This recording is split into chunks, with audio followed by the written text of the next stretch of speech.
RPE has become incredibly popular for powerlifting, but if you hate to use it and you want to train like they did in the 80s, this is basically how they did it. Let's assume you wanted to do an aggressive 3-week block. That's how I like to do it. I like to max out every 3 weeks. It's sustainable for me, especially since I'm bulking.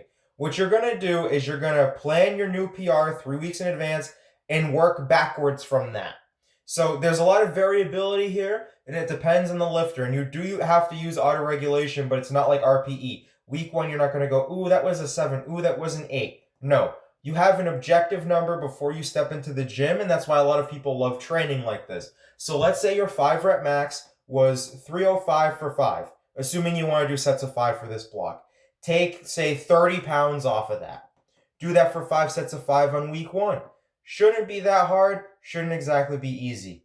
On week 2, you're going to add 10 to 15 pounds for your first 2 sets, or maybe 3 sets, depending on how you feel, and then only add a little bit of weight on the other 2 sets, right? Or you can do this any type of way. You could just add 10 pounds to all 5 sets, or like me, you could take bigger jumps on the first 2 sets and smaller jumps on the last 3 sets.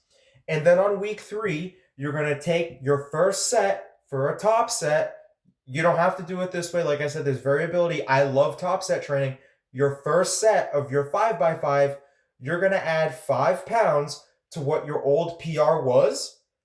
5 to 10 pounds. Maybe if it's a deadlift, you can get away with adding 10 pounds. And you're going to AMRAP it. You're essentially going to take it for an RPE 10. You're going to do as many reps as you can. Then you're going to do your back off sets, maybe only like 2.5 to 5 pounds heavier than what you did on week 2. After that, you could either deload if you feel like you need to, or you could quite simply jump into a different rep range. So if you were doing sets of 5, you can take your new 5-rep max, use it to find your supposed 8-rep max, and then do this with sets of 8, or sets of 6, or sets of 4, or sets of 3, or sets of 10. Nobody's stopping you from doing different rep ranges. You actually probably should. But that's essentially how 80s block periodization works. You could spread it out over 4 weeks. You could spread it out over 5 weeks. You could do a whole bunch of different exercises.